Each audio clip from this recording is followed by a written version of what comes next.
Hey everyone, hope everyone's doing good.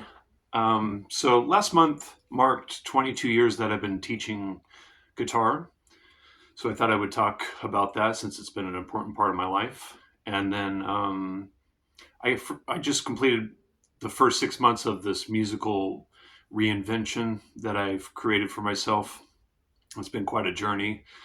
And so I wanted to talk about that. And then these recordings I've been listening to that I would recommend people check out. They're really great. So I want to pass along great music to people.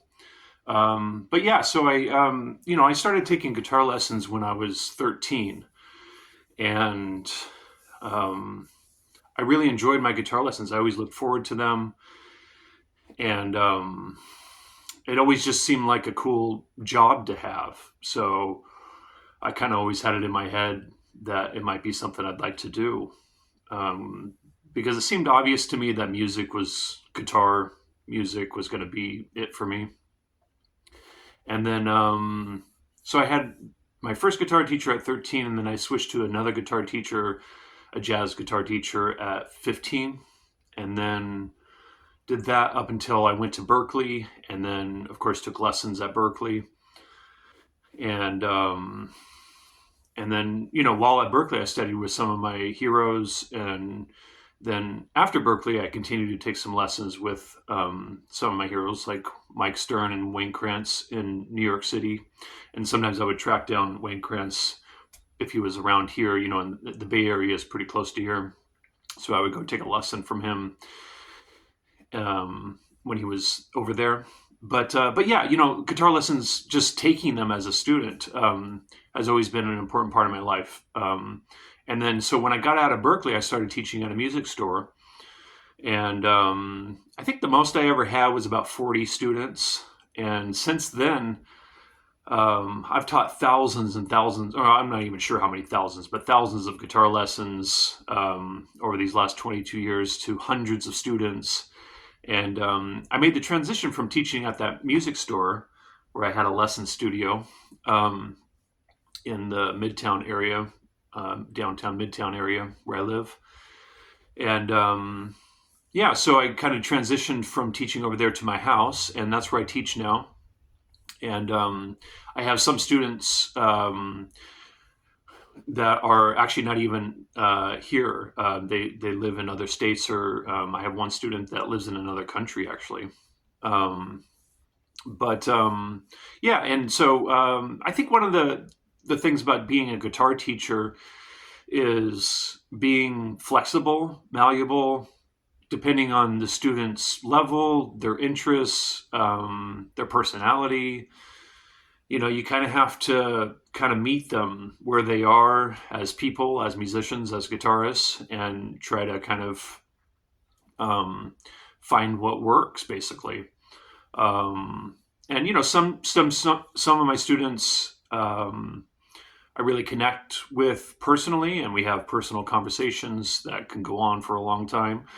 Um, and whereas some students it's kind of harder to connect on a personal level, so it ends up being more just kind of about music and guitar, and which is fine. That's just part of, like I'm saying, part of being a teacher. Particularly in private lessons, because it is private and it's one on one. It's about kind of customizing the lessons and going off of the energy, that the student is giving me. And yeah, some students or some people just are having a hard time in life. They're not happy people or whatever, and so you have to kind of adjust and kind of work with that. Whereas other people, it's just like a super cool hang, and you get to really just feel like you're hanging out with a good friend. Um, but yeah, that's kind of a big one, I think, as private music instructors. And then some students just kind of want to put their head down and practice, and it's kind of that kind of vibe. Or some students really seem to enjoy when I kind of just go off and start talking about concepts and philosophical ideas about music and my own personal ideas about music, and I can just go on and on and on talking about music. So some students are into that. And one of the things I tried to get away from when I moved to my house as a teacher is I really wanted to get away from teaching basic songs. I did that for so many years at that music store, and I remember thinking when I was in my 20s, I really don't want to be 40 years old teaching Green Day songs. And it just seemed depressing to me. Of course, teaching a Green Day songs or Nirvana songs or whatever is certainly better for me. Certainly better than bagging groceries at a grocery store. So it could be a lot worse. But yeah, that's something I kind of wanted to get away from. But sometimes I get pulled back into doing that here because while most of my students are over the age of 30. Occasionally, I'll get a student that's younger than that. I had a 10-year-old a few months ago, and it kind of just comes up. They have to learn how to play basic power chords and stuff. So I'm kind of almost forced to kind of get into that. But it's something I try to get away from and try to focus more on musical concepts, fretboard knowledge, music theory, technique, how to develop oneself as an improviser, how to develop oneself as a composer, more emphasis on being better musicians and being more creative. Because that's one of the things I notice in guitar lessons over the years is a lot of people don't seem to put much time and energy and thought and effort into developing themselves creatively, as an improviser and as a composer. So I try to encourage that. But that's kind of a tough one. I mean, even some of my jazz students, where jazz is such a huge part of it is improvising, right? It's even difficult to get some of them to really get into it, and they mostly focus on, information and stuff. But it's like, yeah, so that's just something I try to focus on as a teacher. And, yeah, I mean, I've talked about it before, but for those that might be interested, I still have openings for students. So if you're interested in taking lessons, feel free to leave a comment or email me at my email address, tysongraff@yahoo.com. Yeah, actually, I forgot what I was going to say, but yeah. So if you're interested, feel free to message me and. Yeah, what was I going to say? I forget. Anyways, yeah. So, oh yeah, that's what I was going to say. Is the things that are really beneficial about having guitar lessons is having someone hear you play and having someone watch you play. That's huge. You're not going to get that from YouTube videos, right? So, that's just been invaluable in my own personal experience, and I know it is for my students. And so just keep that in mind. That's a massive part of what you get from lessons. And then also, of course, you get to ask questions, and the answers will be personalized, which is nice. But yeah, so for the last 6 months, I completed this first phase of this musical revolution that I'm going through, where I'm developing myself as a classical guitar player. It's been massive, huge, so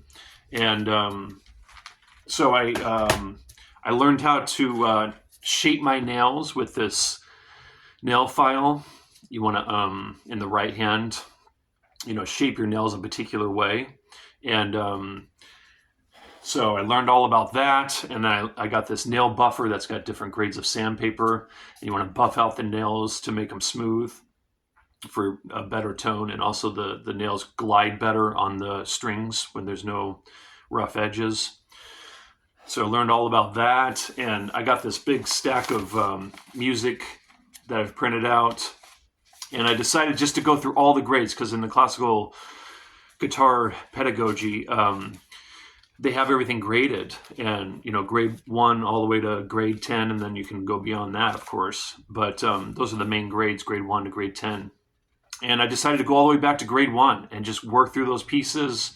And I'm all the way through grade 4, which is really years of work or effort, or years of music in 6 months. But I've been playing for 30 years, so it's kind of a little different than someone that's just starting out. I talked to my first guitar teacher who has a master's in classical guitar when I first started my classical guitar journey. And he was, kind to say that I'm already a great musician, so it's just a matter of learning the pieces. And that's what he was kind of encouraging. But, I already have fretboard knowledge.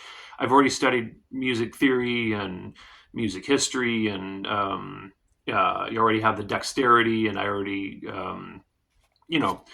there's already so much that I know as a musician and have developed as a musician that I'm just really focusing on the specific techniques and the pieces.